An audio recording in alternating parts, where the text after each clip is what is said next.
আসসালামু আলাইকুম এভরিওয়ান, ঈদ মোবারক। আমি মৌসুমি, স্বাগত জানাচ্ছি নতুন রেসিপি দেখার জন্য। কতটুকু সেমাইয়ের সাথে কতটুকু দুধ দিলে সেমাই পারফেক্ট হবে, এই রেশিও জানা না থাকলে সেমাই কখনোই মজা হবে না। আমি চেষ্টা করেছি সম্পূর্ণ ভিডিও জুড়ে বিভিন্ন টিপস অ্যান্ড ট্রিক্স শেয়ার করার জন্য। আশা করছি আপনাদের ভালো লাগবে। আর সেমাইয়ের সাথে কি মেশালে সেমাইটা অসাধারণ টেস্ট হবে এবং এটা যাকেই খাওয়াবেন সেই আপনার রান্নার প্রশংসা করতে বাধ্য হবে। আপনারা সম্পূর্ণ ভিডিও দেখবেন, আশা করছি আপনাদের অনেক অনেক ভালো লাগবে। তো চলুন রেসিপিতে যাই। প্রথমে আমি একটা ফ্রাই প্যান নিয়েছি। ফ্রাই প্যানে 1 চামচ পরিমাণ ঘি দিয়ে দিচ্ছি। এখানে শুধু ঘি অথবা সামান্য ঘির সাথে একটু তেল মিক্সড করলেও হয়। আপনারা যে যার মতো করে ব্যবহার করবেন, তবে শুধু তেল ব্যবহার করলে খাবারটা কিন্তু ভালো আসবে না। এখানে আমি কিছু কিশমিশ আর কিছু বাদাম নিয়েছি। এখানে আছে পেস্তা বাদাম, কাজু বাদাম এবং কাঠবাদাম ছোট ছোট করে কেটে নিয়েছি। এগুলাকে এভাবে একটু ব্রাউন কালার করে ভেজে নিতে হবে। এরপর আমি এখানে 250 গ্রাম নিয়েছি লাচ্চা। ওই একই ঘিয়ের মধ্যে আমি এই লাচ্চাগুলো দিয়ে দিচ্ছি। আপনারা চাইলে এর সাথে আরও একটু ঘি অ্যাড করতে পারেন। এরপর আমি এখানে দিয়ে দিচ্ছি 1/3 কাপ গুঁড়া দুধ। এরপর দিয়ে দিচ্ছি 1/3 কাপ চিনি। দিয়ে এই লাচ্চাটাকে আমি একসাথে সুন্দর করে ভেজে নিব, যতক্ষণ না এই সেমাইয়ের কালারটা খুব সুন্দরভাবে চেঞ্জ হয়ে আসে। তো আমার এই রেসিপি যদি আপনাদের ভালো লাগে, তো আপনারা আমার ভিডিওটিতে একটি লাইক দিয়ে আমার চ্যানেলটি সাবস্ক্রাইব করে দিবেন এরকম সহজ রেসিপি পাওয়ার জন্য। তো এই যে দেখুন, এটার কালারটা চেঞ্জ হয়ে এসেছে। তো আমি এটাকে এখন চুলা থেকে নামিয়ে নিচ্ছি। আমি যেখানে লাচ্চাটাকে একবারেই সেট করে নিব, সেই ডিশে আমি এটাকে ঢেলে নিচ্ছি।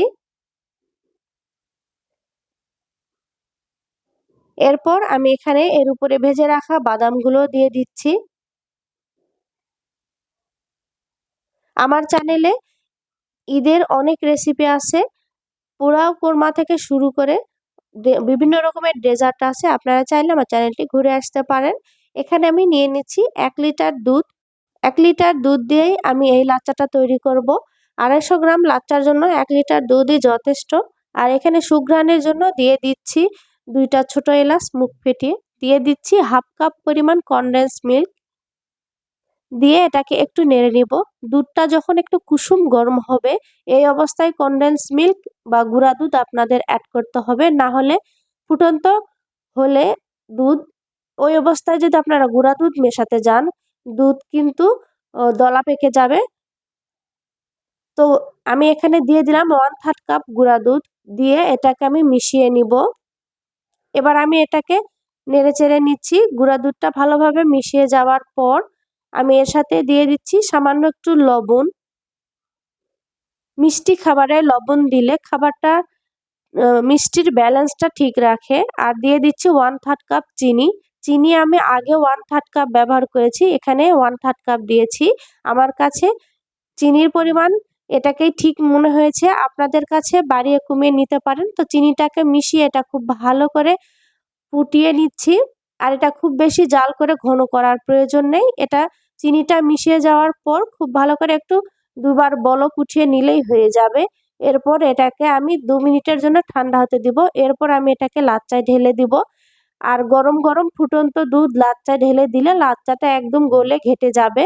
তাই চেষ্টা করবেন 1.5-2 মিনিট একটু রেস্টে রাখার পর দুধটাকে লাচ্চায় ঢেলে দেওয়ার জন্য। আর যে ছোট এলাচ ছিল, আমি ছোট এলাচটা উঠিয়ে নিলাম। এরপর এটাকে আমি ঠান্ডা হতে দিব। ঠিক 1.5-2 ঘন্টার মতো ঠান্ডা হতে দিয়েছি। এরপর দেখুন, এটার লুক খুবই সুন্দর হয়েছে। আর এটার পারফেক্ট একটা রেশিও এসেছে, না বেশি রস আছে না শুকনো হয়েছে, এবং খেতে অসাধারণ। আশা করছি আপনাদের ভালো লেগেছে। তো আজকের মতো বিদায় নিচ্ছি। দেখা হবে পরবর্তীতে নতুন ভিডিওর সাথে। আল্লাহ হাফেজ।